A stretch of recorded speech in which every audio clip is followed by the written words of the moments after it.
So that gets the cleaning done. Let me show you what the results look like. So a lot of people don't realize when they do work with us that we do send them a complete document. It's attached to the invoice. A lot of times they don't see it. We've got to make it more obvious. But here it is. Let's go over the numbers. So let's start with the DPF. And before the pressure differential, this is in inches of water column. This is how hard it had to suck the air through it when we tested it. 2.27 inches of water column. When we got done, it improved to 0.74. That is exactly like a new DPF would flow, plus or minus. That is a 67.4% improvement in the flow rate. And then the weight. Before we started, it was 10,561 grams.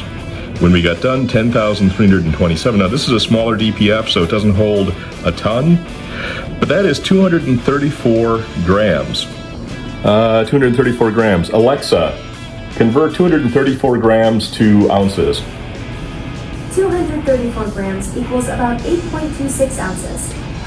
What is a common item that would weigh about 8.26 ounces?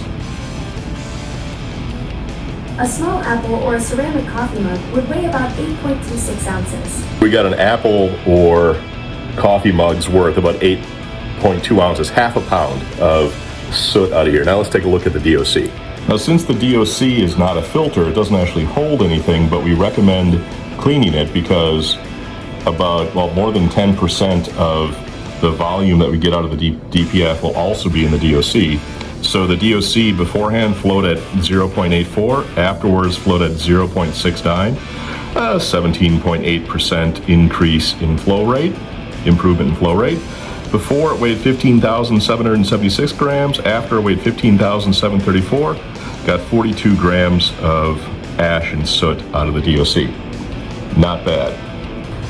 So there you have it. That is the second step of the cleaning process. After everything has been baked, it does get blown out again. It does get completely flow tested again. And of course, we prepare all of the gasket surfaces to make sure that we avoid any exhaust leaks, because an exhaust leak, even a small one, can really bring your system to its knees. We do blow everything out again to make sure that anything that was left over in the initial cleaning process is removed completely. Any sort of microscopic ash or particulate matter that came out during the baking process, we get that out. The goal is to get your DPF and DOC like new or as close to like new as possible so that you get the maximum life out of your emission system. The whole point is, unless something goes wrong in the engine or something really strange happens, or you bottom out on something and put a big ding in it, we will enable you to keep the same DPF and DOC for the life of your truck, unless something goes really sideways. So thanks for watching. Like, follow, share, comment down below above if you have any questions. This was fun.